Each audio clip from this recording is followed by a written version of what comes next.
Sankranti winner ఇదే movie. పర్ఫెక్ట్గా ఉంది. అన్ని ఏజ్ గ్రూప్ వాళ్ళు చూడొచ్చు. మళ్ళీ చెప్తున్నాను, ఫ్యామిలీ మూవీ మాత్రమే కాదు, even college students, young people కూడా ఎంజాయ్ చేస్తారు. ఎండ్ టు ఎండ్ ఎంగేజింగ్గా ఉంటుంది. మ్యూజిక్ కూడా ఎక్సలెంట్.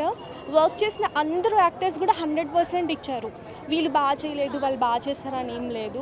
వెంకటేష్కి మంచి కంబ్యాక్ మూవీ.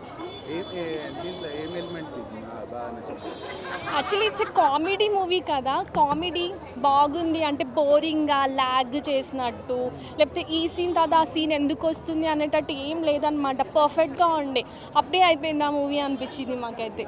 చాలా బాగుంది. ఫస్ట్ హాఫ్ బాగుంది అనుకునే లోపు సెకండ్ హాఫ్ ఇంకా ఎక్సలెంట్.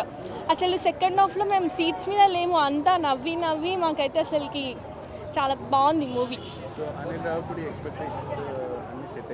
అన్నీ సెట్ అవుతుంది ఈ మూవీతోని. సాంగ్స్ కూడా బాగుంది. యాక్చువల్లీ కామెడీయే కాదు, ఈ మూవీలో మ్యూజిక్ కూడా బాగుంది. గోదావరి గట్టు సాంగ్ అయితే అసలు స్క్రీన్ మీద చూస్తుంటే చాలా బాగా అనిపించింది. ఏదో విలేజ్లో వెళ్ళి మేము అక్కడే ఉన్నట్టు అట్లా. అన్ని సాంగ్స్ కూడా బాగున్నాయి. యాక్చువల్లీ 2-3 సాంగ్స్ ఉన్నాయి నెక్స్ట్, అవి కూడా 5కి 5. Yeah bro, first of all so మీ అందరికీ మరియు ఈ వీడియోను చూస్తున్న ప్రేక్షకులందరికీ సంక్రాంతి శుభాకాంక్షలు.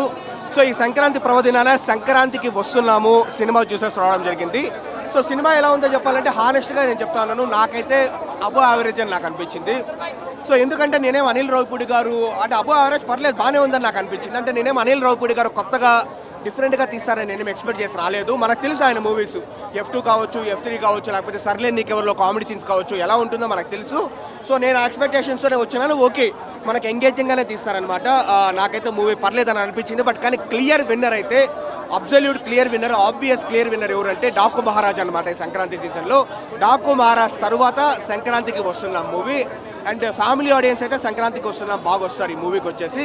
అండ్ ఇప్పుడు వెంకటేష్ గారు వచ్చేసి కింగ్ ఆఫ్ ఫ్యామిలీ ఎంటర్టైన్మెంట్ అంటారనమాట.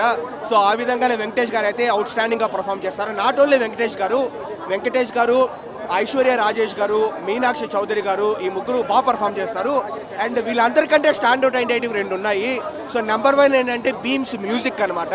ఆయన గోదావరి గట్టు సాంగ్ కావచ్చు, లేకపోతే బావా సాంగ్ కావచ్చు, సెకండ్ హాఫ్లో వచ్చి యాటిట్యూడ్ పొంగల్ సాంగ్ కావచ్చు. సో ఈ 3 సాంగ్స్ హైలైట్గా ఉంటుంది. ఈ బీమ్స్ కాకుండా ఒక చిన్న అబ్బాయి ఉంటాడనమాట, వెంకటేష్ గారి అబ్బాయి, బుల్రాజు క్యారెక్టర్ చేసిండే ఆ అబ్బాయి అయితే నేను కొరికేస్తా ఇలాంటి క్యారెక్టరైజేషన్తో వస్తాడు. సో ఆ అబ్బాయి కూడా స్టాండ్ అవుట్ అయినాడు మూవీలో.